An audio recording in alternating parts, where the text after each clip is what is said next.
apart from all the big build-up that Amit gave, I also need to share with you that I am the only person that is standing between you and a good tea break. So we'll keep it as brief and short as possible. And I'm really amazed at the kind of brain power that is there in this room. It's always a pleasure to work with a group like this. So I was sitting through when we started with say design and then prototyping and then testing. Looks like my mic is not working.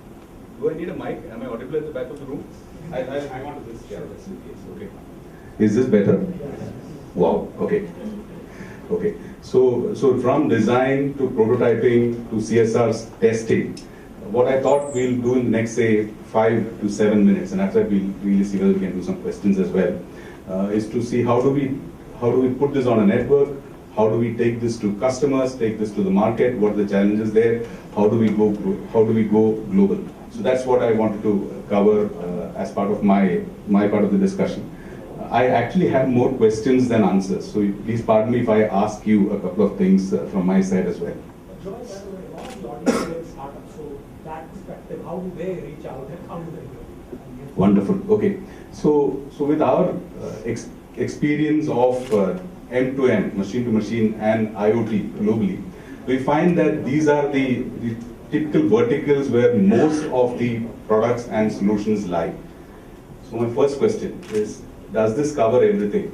Are you guys working in some area which is not fitting into any of those little boxes on the screen? Pretty much everything? You have what area is that? I'm really interested to know. Oil, gas and mining. Okay, energy or manufacturing. But fair point, yeah, okay. Agriculture. Retail, okay, so yeah, somewhere here, yeah. Education, okay, fair, okay. And I think CSR gave a case study out of education. That's interesting. We actually have a lot of customers in that field, but thank you. I think that's an important thing. Defense. Yeah, great, thanks. Yes, sir. You were wanting to offer something? Agriculture.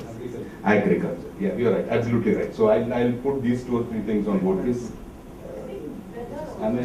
Okay. So I'll do it on faith. Okay. So this is just our view of what a typical startup would face if you get into the complex landscape that M2M offers, starting with a complex value chain. And let me sort of explain what my understanding of complex value chain is. So you have a device, which is what most of you may be focusing on. It needs to connect onto a network, so you may have a module that actually links back into a network. So there are a few manufacturers of modules around the world which are standard. Then you will need to connect that to you need to have an application, it needs to connect back. Maybe if it's a large service or if it's a large rollout, then you need a platform. Or you need somebody to integrate this as a solution, somebody to actually to deliver it to customers, to provision it, to make it start working, to sort of package the whole service around it. So there is a whole set of, it's a very, very complex value chain. And what I find is that in areas like this, it is actually best to work with a collaborative approach. So if I can co-opt, if I can work with other partners in the same ecosystem to deliver some components of this complex value chain, then we have a better chance of success. The other thing which you typically come, and I'm not going to read through the list, I'll just hit the highlights of the highlights in my mind. And please feel free to stop me at any point in case you have a point to offer or a question to raise. So given the question of if I go global, what should I do in different countries? How do I actually take it to market? How do I sign contracts? And those kind of things, okay? So these are the kind of questions that you actually come across if as a startup you're going to venture into this space.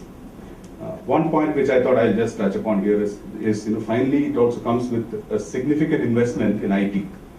And if you really need a large deployment, then you would need platforms to actually support this, support your connected devices. Is this a fair assessment of the kind of challenges that a startup faces?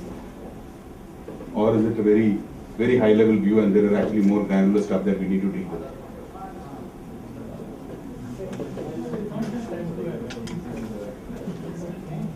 Yeah.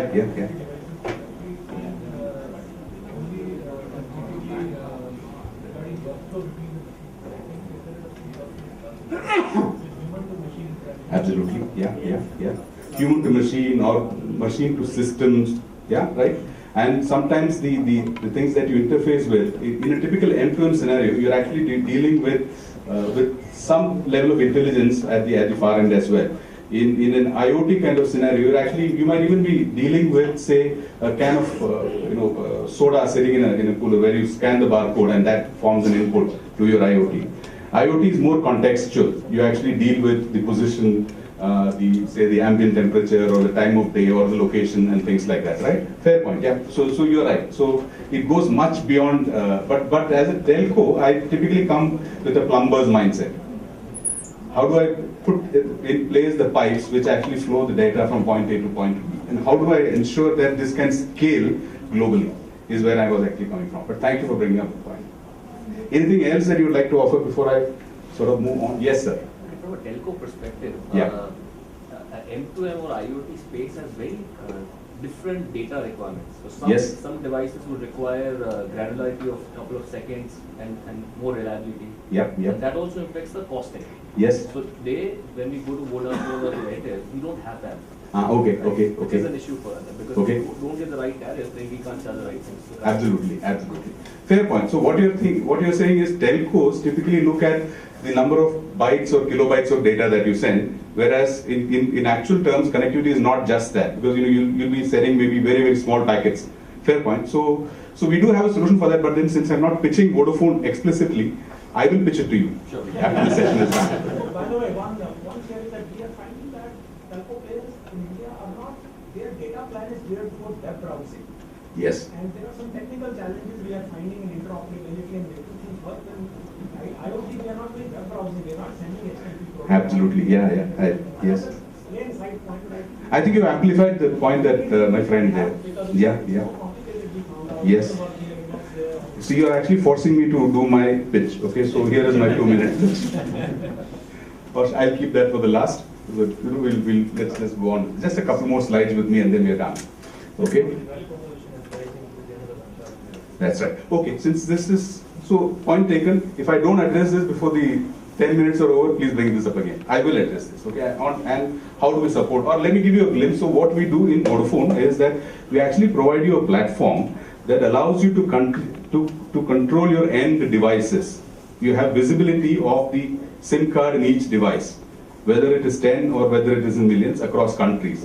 You can actually move the state of your connectivity from suspend to test to production. And production you can have lower, production as in volume of data. So you have control of this.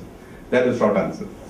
And each one, to answer my friend there, has a specific tariff plan attached to it. So in suspend, obviously there is no data transfer. You just pay a rental to keep the SIM alive, and so on. Long answer. I'm sorry.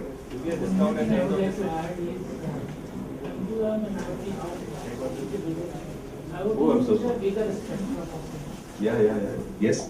These are Internet of Things and Yes. intelligent things, object devices Yeah. that have smartphones. Yes. But M2M is just specific to machine to machine. That's right. That's what our friend there said. Right? You're absolutely. Yeah. So classic definition of M2M is that it is a subset of IoT. Yeah. I would agree with you about 80%. The 20% difference that I have is that IoT also typically works on IP or a specific set of protocols. M2M can also use other protocols apart from IP. That's the only thing, given its legacy and stuff like that. But with that exception aside, it is a subset of IoT. Thank you. Okay. So typically, and this is the problem that we all face, which is so you design a product, okay, and then you actually sell it. You have a customer, and then how do we manage it? And these are the kind of challenges that many of our partners and customers have faced when it actually comes to the rollout. How do you manage your base as you grow? It is fine that you manage a base of say 100 users, but when it grows to 1,000, how do you manage it? When it grows out of your geography into another country, how is it managed? Those are the kind of things that it adds to the challenges around logistics. And if your product also has cycles, so you need to add features, you need to delete features, you need to manage end of life.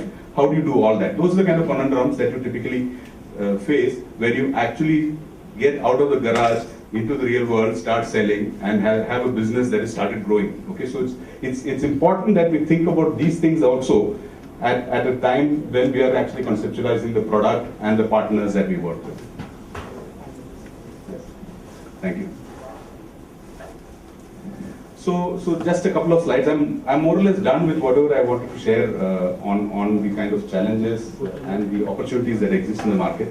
But just a quick sense. So how do you actually go to market and with a partner like Vodafone? So Vodafone has deep relationships globally with enterprises, with corporates. So if the kind of solution that you're looking at needs to actually go into corporates, then we do have a ready base of corporates that could be considered. And the latest Gartner analysis which came out in August said that about 80% of the corporates in the APAC region have said that they would have an end-to-end solution on board in the next 3 years. So that's the kind of level of interest which the large enterprises are exhibiting in the IoT and machine-to-machine. You have Vodafone, which is a global machine-to-machine service provider. We actually have this platform, which I was just explaining to our friend here, which helps you to manage your connections across the globe. It does that. We have partnership with the other players in the ecosystem, whether it is the module manufacturers or the system integrators, the consultants, the hardware manufacturers. We have those which can be leveraged to make sure that your effort is a success. You have the obvious scale of operations. And when I say deep expertise, what I mean is a telco typically comes with the ability to bill in 1 rupee increments and collect. So those kind of, so your prepaid recharge is typically, you can go do it for as less as 1 rupee. That is the kind of skill set that we build, that we bring, or the kind of leverage that you can actually exercise in terms of being able to bill and collect in small increments nationally and even globally. I talk a little bit about the kind of customer relationships that we have, the enterprise relationships that we have. This just gives you a quick glimpse of the kind of relationships that we have. This gives you an idea of the scale of the operation and the kind of expertise that is available to support you, whichever part of the world you are in, starting from sales to solution consultants to even project management, commercial, even people that help you to architect your service delivery. The global machine-to-machine team comes with those kind of skill sets for our customers. Some of the partners, most of these are logos that you know, so I'm not talking much about that. And just a little bit from analysts. So the latest one is Gartner, which is specific to Vodafone India. So Vodafone India has been rated by Gartner as the only integrated end-to-end service provider for end-to-end services. This is the recent report that has come out just now. And that's our mission. Thank you. We can take some couple of. That's right. But what you have observed is a preferred mechanism of payment for end-to-end, because the customer is saying, I don't want to buy this if I'm going to have to go to Vodafone and pay, or whatever, Airtel, and pay 2,000 rupees per month or annually. Absolutely, yeah. Fair point. So let me use 2 examples. Okay, one is Reva. Are you familiar with the Reva, Mahindra Reva E2O product, the electric car? Now that was a product where we worked with the production, with the design team for 2 years before it actually got launched in February of last year, 2013. The module inside the Reva, does 2 major functionalities. One is it provides the engine or the car statistics back to Mahindra, so they have an idea of the health of each unit of the car. And the second is it allows the user to actually switch on, switch off, lock, unlock the car, her car from her hand phone. The user actually has an app on her phone which can help to control the car. The way this has been priced is that the connectivity for 3 years has been bundled into the price of the car. And that's how it has been done. It helped Reva because, if you remember, the E2 got launched at a time when there was a lot of talk in the air that electric vehicles would get some excise duty subsidy and so on, which finally did not change for close to 6 lakhs of rupees. And they could provide the battery as a managed service because they could track the health of the battery of each car. So they would tell the subscriber that you're paying this 6 lakhs of rupees, the battery is a managed service, you pay whatever X thousand rupees per month for the battery, and before the battery, if there is an issue with the battery, we will tell you 1 week in advance. We will inform you, and we will fix a slot for you in our service station. So you're actually driving business to your service station. they will swap the battery and give it back and give the car back to you in 1 hour and so on. So that is the Reva story. If you look at Kindle, Amazon's Kindle, all run on